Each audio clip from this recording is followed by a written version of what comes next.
Okay, so we're on to section 1.2 here in Math 146. We are going to solve equations in this section by factoring the square root property or using the quadratic formula.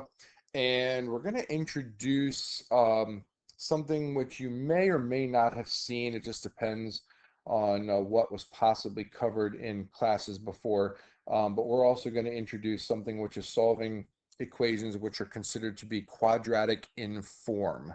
And we'll get to that towards the end.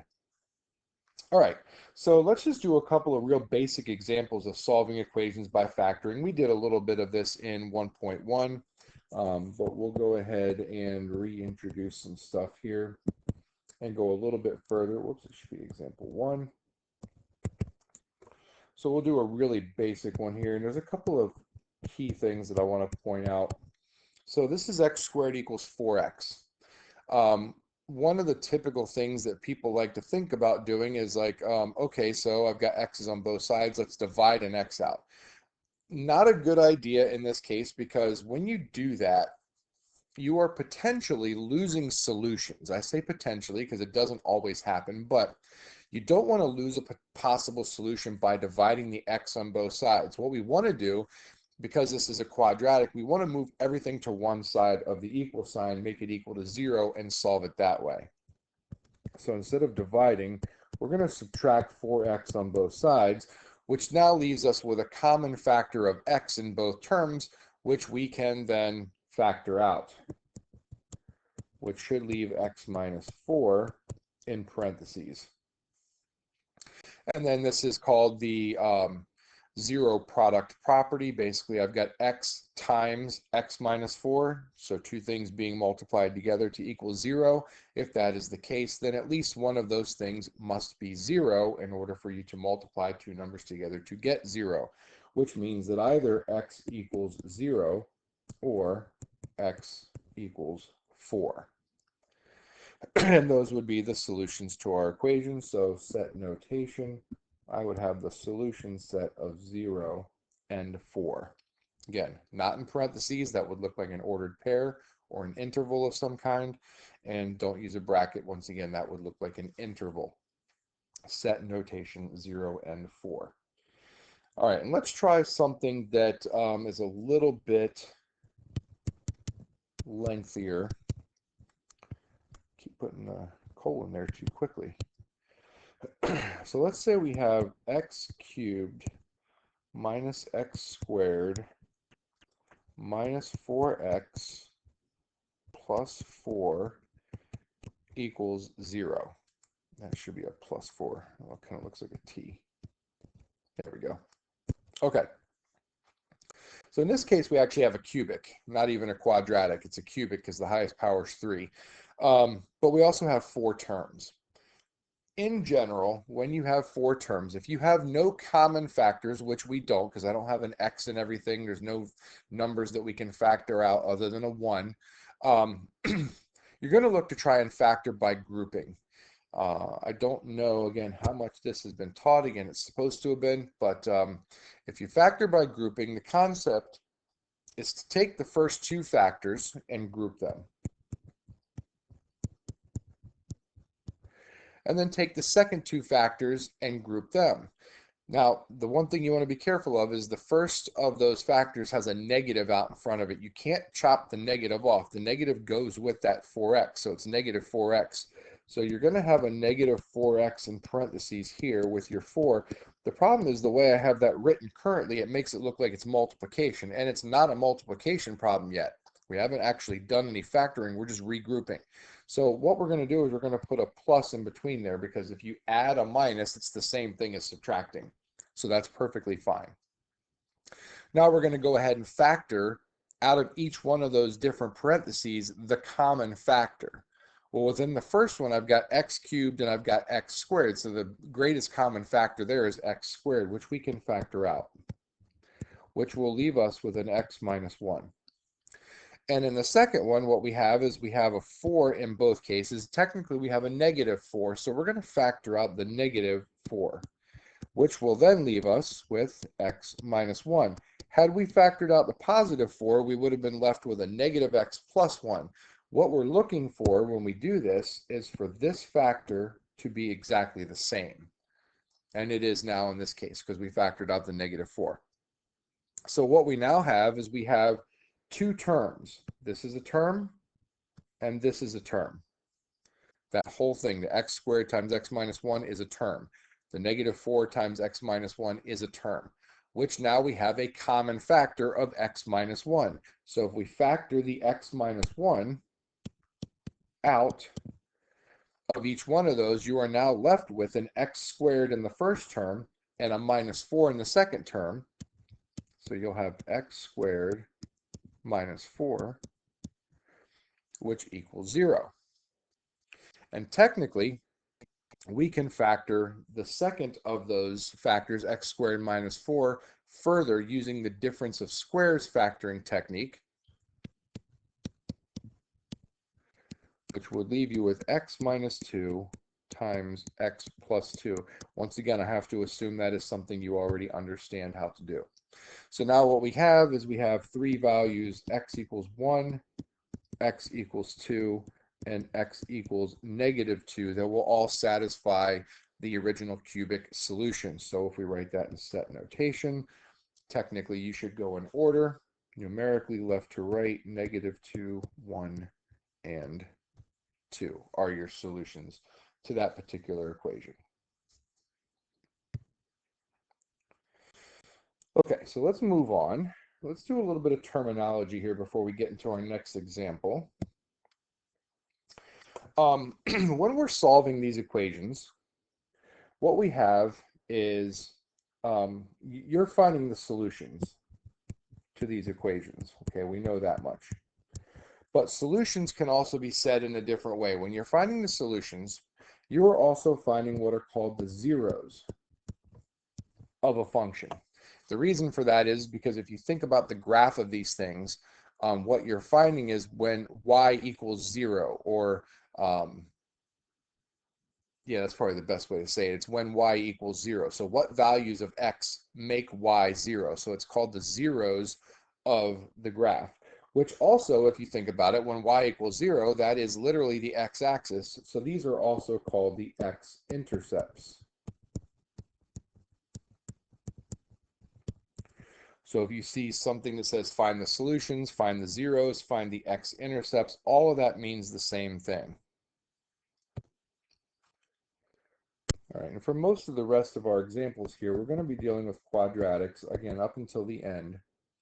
So the quadratic, once again, just to make sure everybody understands, is a polynomial where the highest exponent is a 2. That creates a quadratic. If the highest exponent is a 1, it's linear. If the highest exponent is a 3, it's cubic. 4 technically is what's called a quartic. There might be a name for 5. I'm really not sure if there is specifically. I don't actually know that one. But most of the time at that point, it's just a polynomial of degree, whatever, 5, 6, 7, and so on. So our third example, again, we're going to be dealing with quadratics, highest exponent of 2, says that we want to find the zeros of the function f of x equals 6x squared plus 13x minus 5.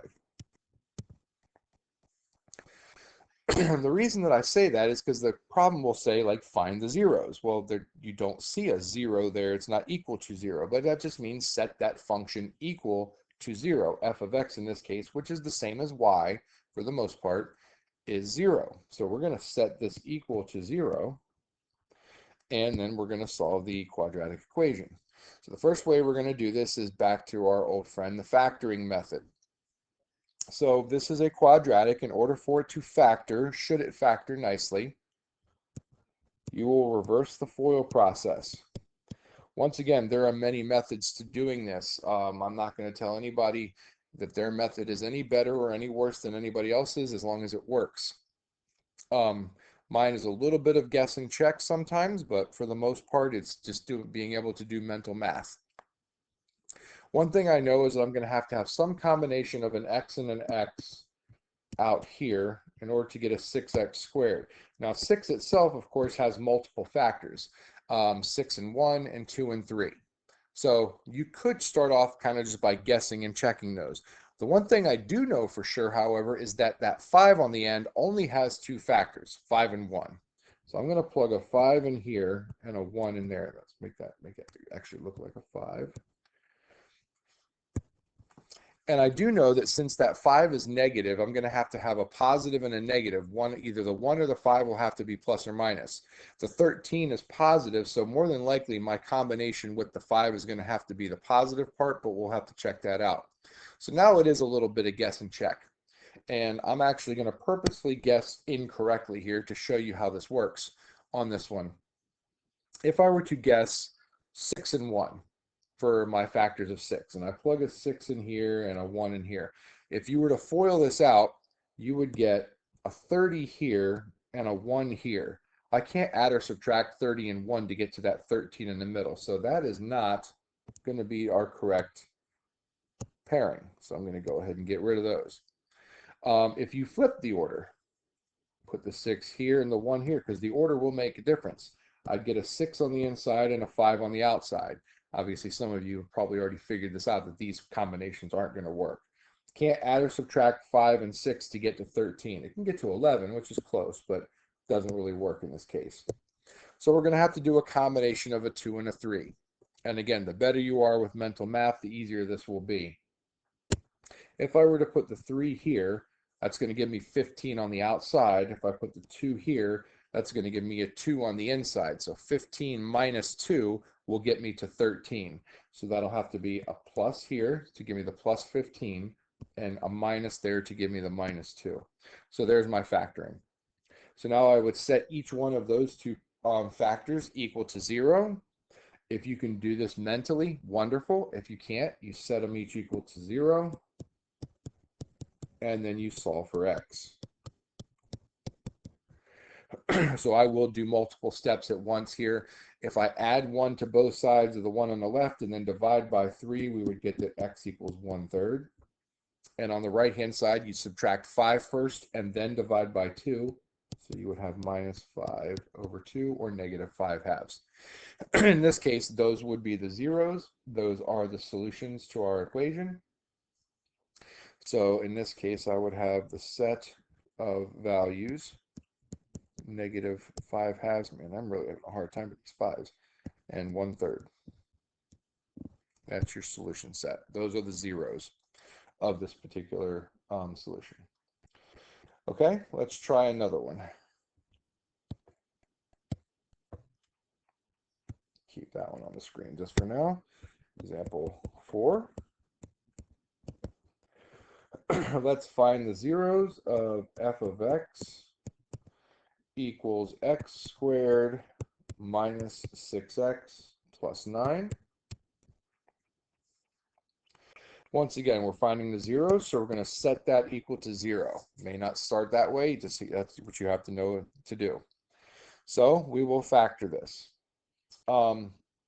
If you recognize this, this is going to make things a lot easier. This is one of those special cases where this actually is what's called a perfect square trinomial. I know that by looking at it because the last term 9 is the square of either 3 or negative 3. And the middle term is double negative 3 because that's negative 6. So this is actually a perfect square trinomial. If you're not sure about that, you can of course set it up to be x here, what multiplies to give you the 9, but adds to negative 6. So of course that would be negative 3 and negative 3, which is x minus 3 quantity squared. But either way, you're going to get two factors of x minus 3, which gives you two solutions of x equals 3. Now, obviously, you don't have to write it twice, but this is what's called a double root. It's basically, by the way, a root is a fourth name, which I guess we should probably add to our little list up here. Let's just add it right here. Roots are all the same thing. Root solutions, x-intercept, zeros. Yeah, I know they're all the same. They mean the same thing in this case. That's what's called a double root. Your solution is x equals 3. You don't have to write it twice. It doesn't make sense to write the 3 down twice. All right. Now we're going to use what's called the square root method. This works with quadratics basically when you can eliminate, or the middle term, the constant, excuse me, the linear term is not present. So in the previous example, if that minus 6x wasn't there and all I had was a squared term and a constant, we can use this thing called the square root property. So let's do an example of that, or a couple of examples of that. So we're still going to find the zeros. And this is going to be x squared minus 12. So we'll set this equal to 0. And since you don't have that middle, that linear term, the x term, what we can do is we can just add 12 to both sides. And then we can take the square root of both sides to solve. So when you take the square root of both sides of an equation, this is really important. The left side is going to give you x. The right side, however, is going to give you the positive or the negative of the square root of 12. Now, 12, of course, itself is not a perfect square, but we can simplify it. For right now, we're going to write it as the positive or negative square root of 12. In order to simplify, you have to look and see, are there any perfect squares that go into 12? And in this case, there are. 4 goes into 12 evenly. So this is the same thing as positive or negative. If I just rewrite 12 as 4 times 3 underneath the radical, you should be able to agree that that's the same thing as 12 under the radical. There is a property for square roots that says I can separate the square root of 4 times the square root of 3, and it's the exact same thing. And of course, the square root of 4 we do know how to do. That's 2. So what you get simplified is plus or minus 2 square root of 3. And the reason that we have to take the plus or minus of this is because we took the square root of both sides of the equation. When we take the square root of both sides of the equation, you have to have the plus or minus, because technically plugging in a positive value or plugging a negative value back into the square root will yield the same value. Excuse me, when you plug it back into the square, it will yield the same value. This only happens with even roots. It does not happen with odd roots. There's no plus or minus with odd roots, just even roots. You're going to end up having to have a plus or minus. Okay, let's do another example as still part of example 5. We'll do in this case that g of x equals the quantity of x minus 2 squared minus 16. Once again, we're trying to find the zeros, so we'll set that equal to 0. Now, technically, you could go ahead and FOIL out x minus 2, distribute that whole thing out, combine your terms, and then refactor. We don't need to do that in this case, and as a matter of fact, it's probably quicker and easier not to. So we're going to add 16 to both sides, in which case we have then isolated the square term, and then we can take the square root on both sides using the square root property. On the left side, taking the square root of a square leaves you with just the x minus 2. And on the right side, since again we took the square root of both sides of an equation, we're going to get the positive and the negative of the square root of 16, which in this case is going to be the plus or minus of 4. Now we're not done solving for x. We still have to add the 2 to both sides. So we would then get that we're going to have 2 plus or minus 4. So technically we're going to end up with 2 solutions, because basically you're going to have 2 plus 4, but then you're also going to have 2 minus 4. So 2 plus 4 is 6, and 2 minus 4 is negative 2. So we end up with 2 solutions there, negative 2 and positive 6. All right, both of the methods that we've used so far work perfectly fine.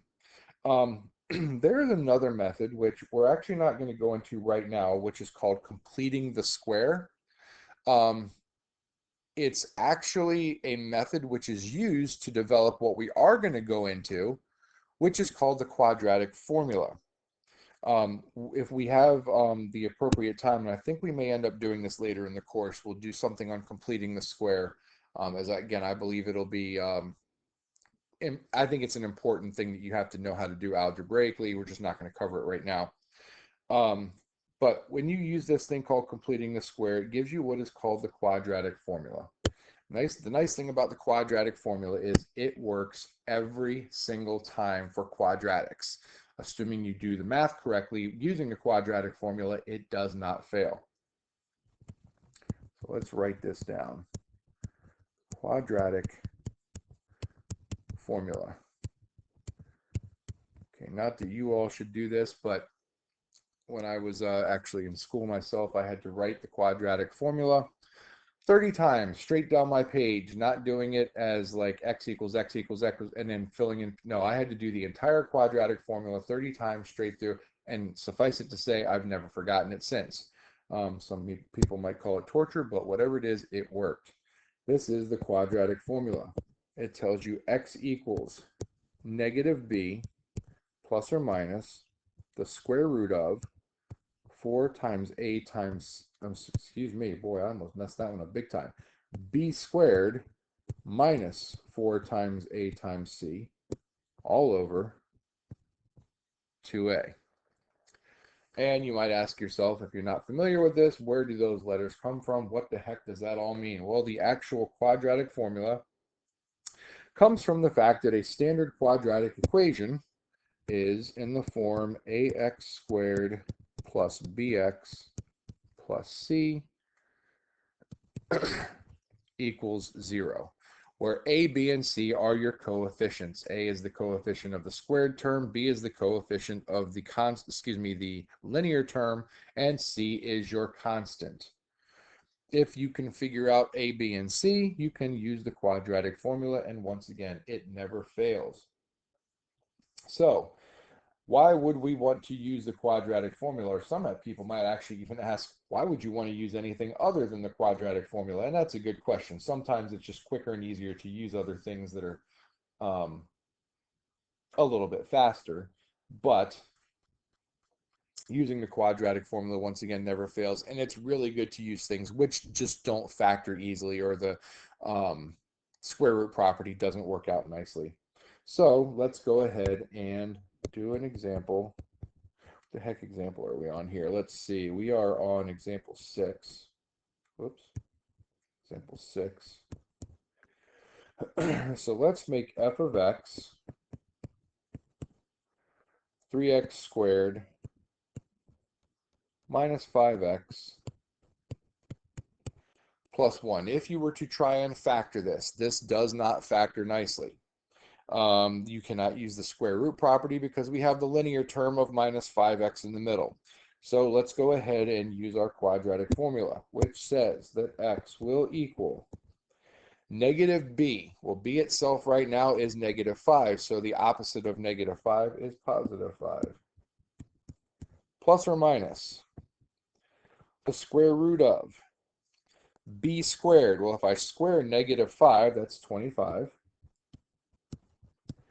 Minus 4 times a, which is 3, times c, which is 1, all divided by 2 times a, which is 2 times 3 in your denominator. And now we can simplify. Always simplify what's under that radical. You can always simplify your denominator at the same time. That's not a big deal. So we're going to have 25. It looks like minus 4 times 3 times 1 is 12. So 25 minus 12 is 13. I don't need that really long radical there. All divided by 6. Let's make that a 5 actually look like a 5. Man, my 5s are just struggling today. So we've got 5 plus or minus the square root of 13 over 6. The square root of 13 cannot be simplified any further simply because 13 is a prime number. So that is pretty much your solution. Is it okay to leave it like that? Yes, that is actually an acceptable solution. But what that really means, just writing it out, is 5 plus the square root of 13 over 6 and 5 minus the square root of 13 over 6. Probably should have written those in the other order, but either way, that is your solution. So you have two solutions. And those are considered exact answers. Answers without approximating decimals. All right, let's do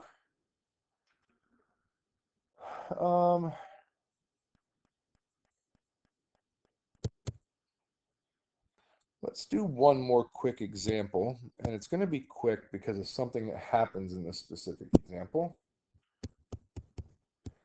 I probably should have been including this other word in here, but I'll make sure that I say it here. So we're going to have f of x equals 3x squared minus 4x plus 2. Once again, if we were to set this equal to 0 and try to use factoring, this does not factor. And the middle term of negative 4x does not allow us to use the square root property. So we're going to try and find the zeros. And what I should have been saying here is let's find the real zeros. I'll explain that in a second. So let's use the quadratic formula, which is negative b, or that's going to be the opposite of 4, which negative 4, which is 4, plus or minus the square root of negative 4 squared is 16, minus 4 times a, which is 3, times c, which is 2, all over 2 times 3. All right, so let's simplify. What we get is 4 plus or minus. Now, underneath the radical there, we're going to get 16 minus 4 times 3 times 2, which is negative, let's see, that's at minus 4 times 3 is negative 12 times 2, negative 24. 16 minus 24. Well, that's a negative value. That's negative 8. Keep making that square root so long. And then 6 in the denominator. Problem is we can't take the square root of negative 8 in the real number system. We eventually will be able to do this using what are called imaginary, or I prefer to call them lateral numbers. Imaginary is such a horrible word, but that's the most common name for them. Anyway, in the real number system, we can't take a square root of a negative number. There are no two real numbers that you can multiply together to give you that are the same to give you negative 8. So in this case, there would be no real solutions. No real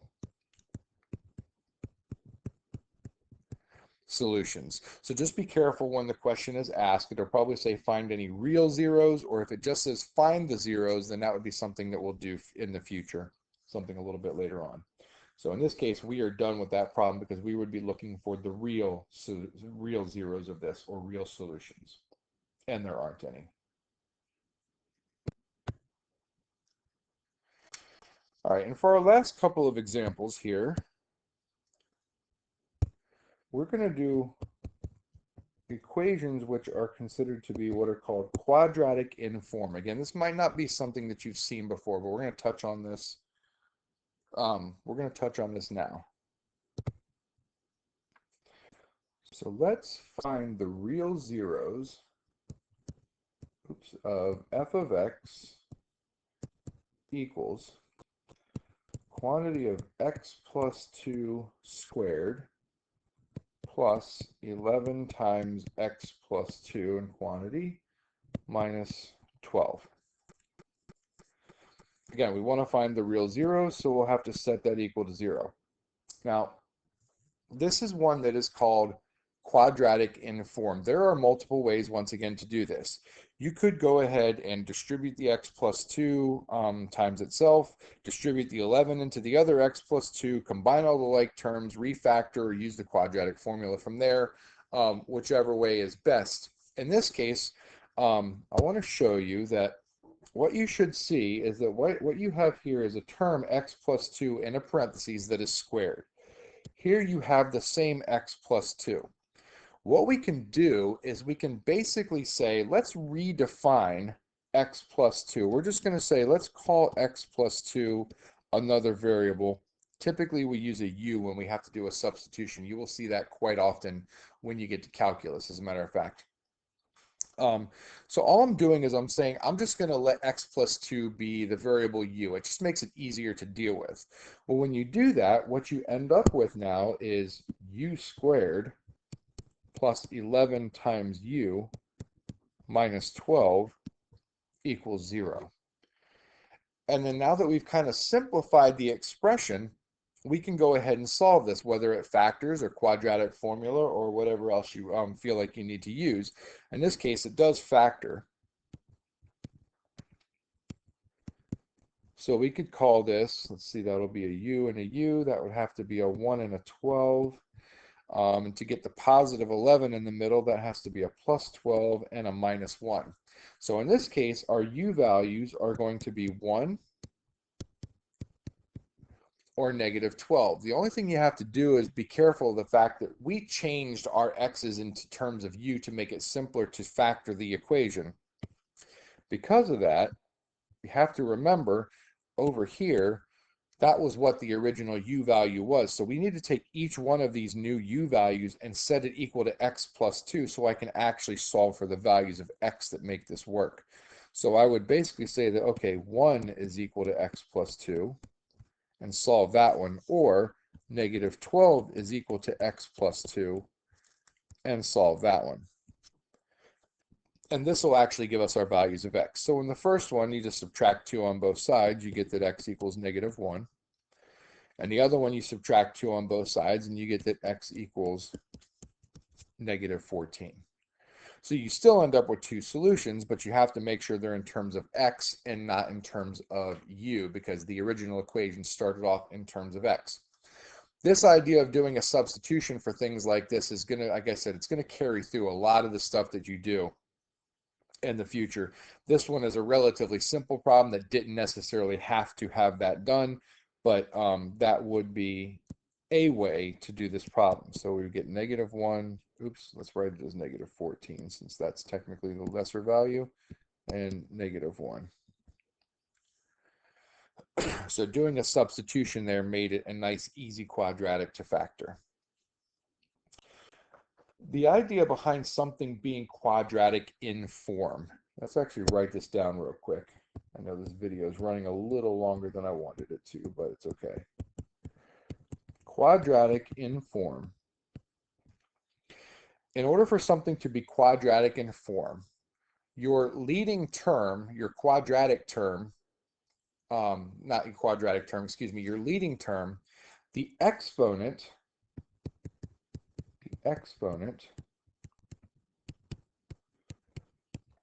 of the leading term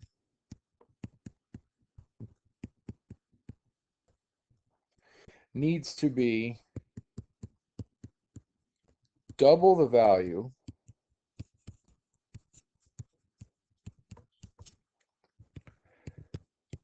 of the middle term.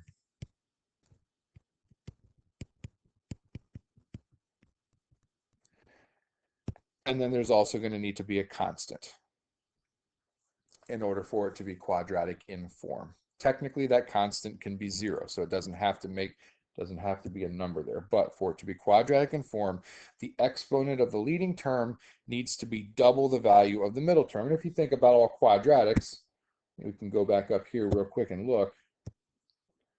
Quadratic, you've got a 2 here. Technically, there's a 1 right there. So that would be double the value of that middle term. Then, of course, you have a constant term on the end. I'm going to erase that, though. Get rid of that,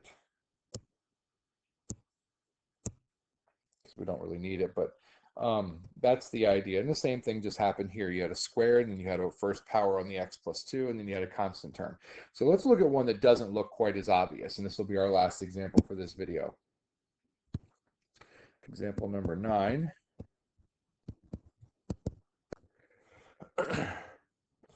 So we're going to have g of x equals x plus 2 root x minus 3.